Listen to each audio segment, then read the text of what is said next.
Hello everyone. Welcome to the new Trent Seaman Center for Health Education at Duke University School of Medicine. I'm really happy to share this short tour of some of my favorite places in the human brain with you all. And this is a bit of an insider's look at the human brain. I'm going to share some of my biases with you about what intrigues me about the brain.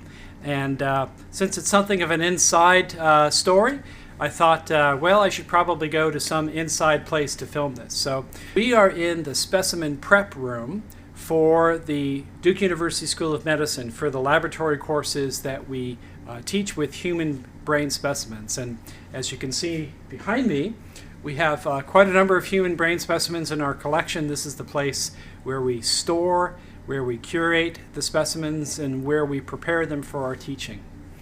So in front of some of my favorite specimens, I'm just pulling one out and give you a chance to see up close and personal, as it were, some of the parts of the brain that especially intrigue me. So here's a brain from our collection, and I hope you can see it well.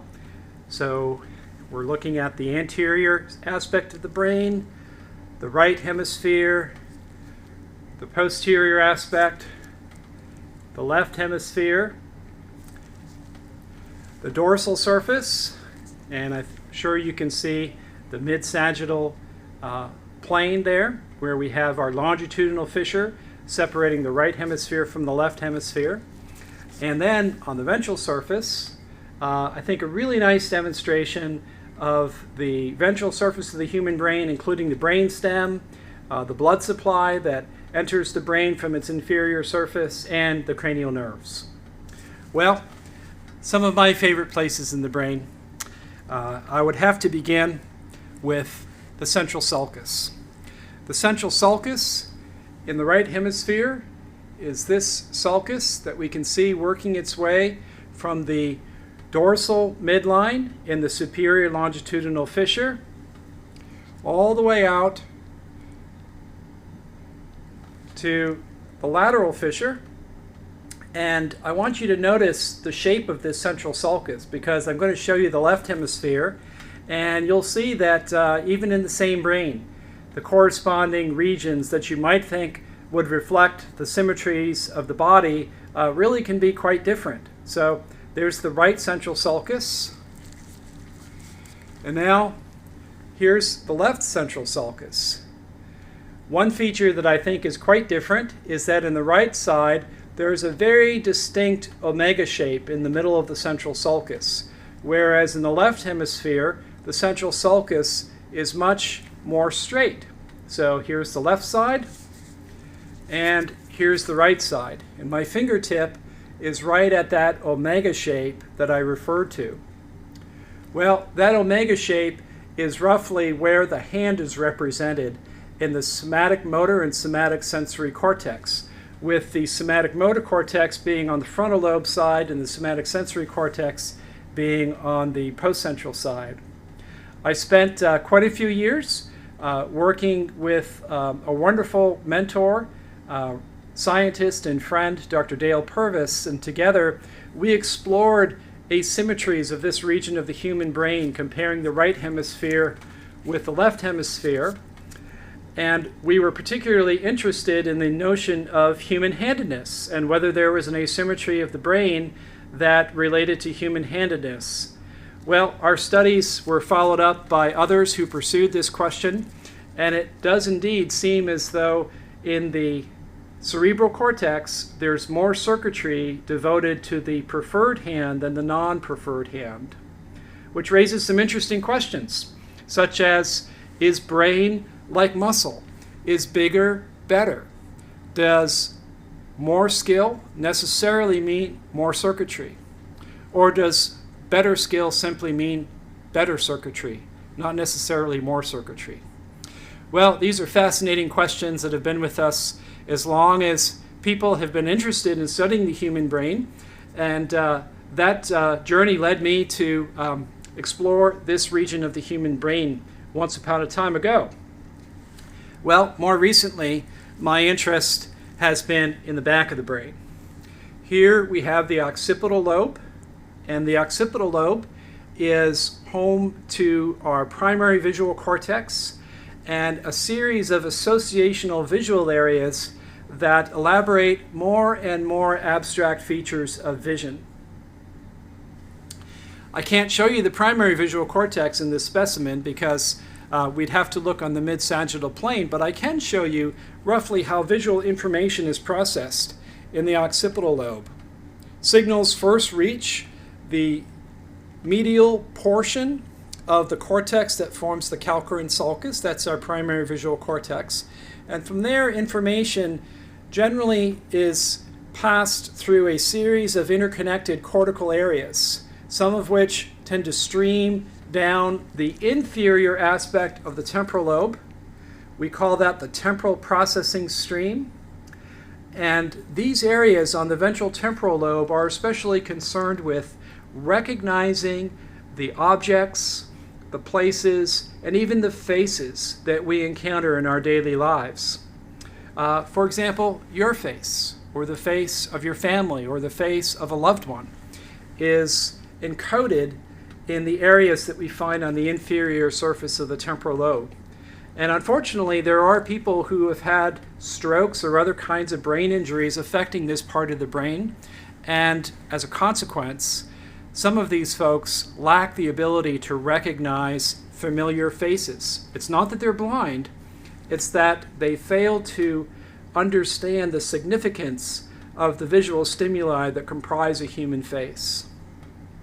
Well, visual information is also sent along a more dorsal trajectory into regions of the parietal lobe and regions around the junction of the posterior temporal lobe, the occipital lobe, and the parietal lobe just above. This region of the occipito-temporal parietal junction is where we find some interesting areas that are especially concerned with motion processing. In fact, there's a region probably right about here in the human brain that corresponds with an area well studied in primate animal models called area MT, for middle temporal visual area. And this area is famous in neuroscience circles for being enriched in cells that have very sharp and precise preferences for direction of motion. This seems to be a region in the visual parts of the brain where our understanding of motion, or as our chair in neurobiology here at Duke likes to say, where we build our notion of motion. That would be our chair, Dr. Stephen Lisberger, who gives wonderful talks on that subject. Well, the visual cortex is a part of the brain that I studied in my career after leaving the central region and exploring questions related to human-handedness. I moved on to animal models and studied aspects of vision and the organization of circuits in the visual cortex that pertain to understanding the fundamental aspects of visual perception, such as the orientation of the shapes and the lines and the angles that we see in our visual world, and the patterns of motion that either we generate as we move through the environment or objects in the environment that are in motion generate as they pass across our retinas. Well, that's a bit of personal history. Let me move on and just highlight some areas of the brain that are really great interest to neuroscientists today and over the years, and some areas that are especially hot in today's world of neuroscience. Well, we're looking at the left hemisphere, so I should highlight some of the language areas that seem to be especially lateralized in the human brain. One that you probably know about is called Broca's area. Broca's area is found right about here, which is in the posterior portion of the inferior frontal gyrus. So Broca's area is a region that helps us produce speech, whether it be vocal speech or written speech. And although this is not well studied, probably written speech using our digital media that we use so often now to express ourselves in words. There are other areas that are specialized for different aspects of language, such as understanding language, be it in spoken speech or in written form. And those areas are distributed in the lateral superior temporal lobe, although most likely there is a broad network of brain structures that are distributed around the lateral temporal lobe and perhaps even into the inferior parietal lobule that are important for understanding speech. Classically, we call this Wernicke's area, but now I think we understand that it's not a single area corresponding to a cytoarchitectonic region, for example, but it's probably a network with multiple nodes that are encoding various dimensions of language for the purpose of understanding language. I know many of you listening to me are bilingual or multilingual, and for you, you very well may have different nodes that are important for understanding your various languages. And for those of you who utilize American Sign Language, yes, you probably have a node somewhere in here that encodes your visual understanding of language as expressed in the motions of the hands and the face. Well, let's turn over to the right hemisphere. Indeed, we've got corresponding structures in the right hemisphere in the position of the posterior part of the inferior frontal gyrus and in the superior part of the lateral temporal lobe. We conventionally don't call these areas Broca's areas and Wernicke's areas because if there were injuries here or if these areas were dysfunctional, there would still be speech and understanding of speech. However, something would be lost. Probably what would be lost is the ability to imbue speech with emotional tone and the ability to understand tone. Well, here in the United States of America, it happens to be Valentine's Day. And while we're thinking about making speech in the right hemisphere, I can't help but to think of the stories in the literature of marriages that have been broken over damage to the right hemisphere, specifically in the region of Broca's area. Imagine this: one spouse declares to another, "You don't love me anymore." Of course I love you. Why don't you believe me that I love you? Well, the idea here, and I'm not replicating this very well, but one spouse no longer believes the words by themselves because the other, who perhaps has had a brain injury to the right inferior frontal gyrus, can no longer imbue speech with passion, with the emotion that is the life force of our human relations.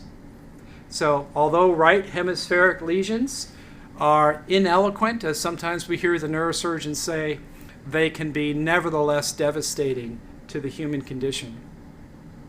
Well, lastly, I want to show you a fascinating part of the brain that we'll come to near the end of medical neuroscience. And it's this part of the frontal lobe that sits directly above the orbits of the eyes. This is called the orbital cortex, and it's a part of the brain that was damaged in a famous case in the medical literature from the 19th century. I'm sure many of you know about this case. It's the case of Phineas Gage, who almost unbelievably survived a horrific injury where about a 13-pound, nearly meter-long iron rod was blasted through his skull, producing significant damage to the orbital and medial part of the frontal lobe in a region that we call the prefrontal cortex.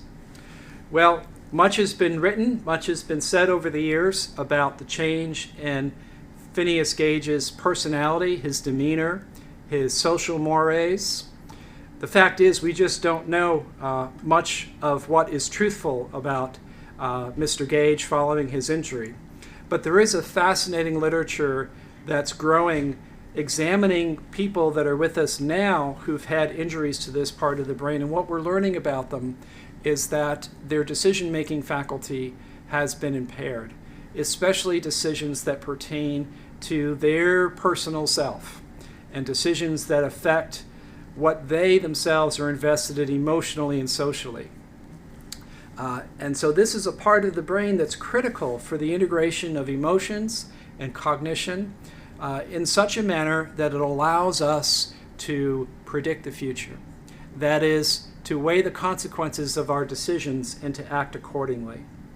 So a fascinating part of the human brain that you'll be hearing some from me about later in the course, and continues to attract great interest from neuroscientists around the world who are trying to understand the networks and the circuitry and the physiology of this part of the human brain. Well, lastly, I want to show you the brainstem. This is really a wonderfully complex part of the human brain. Many neuroscientists are interested in this part of the brain. Sadly, many more are not.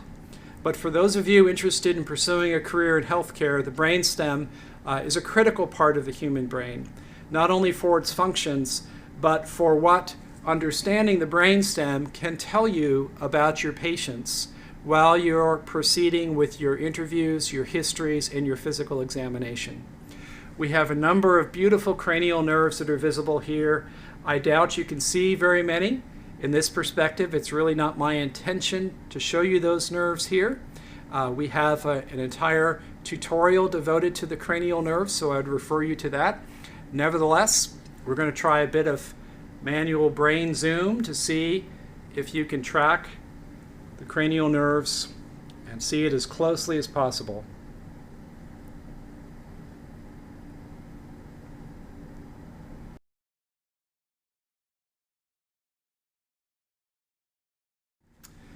Okay, well, I'm nearly done showing you some of my favorite places in the human brain.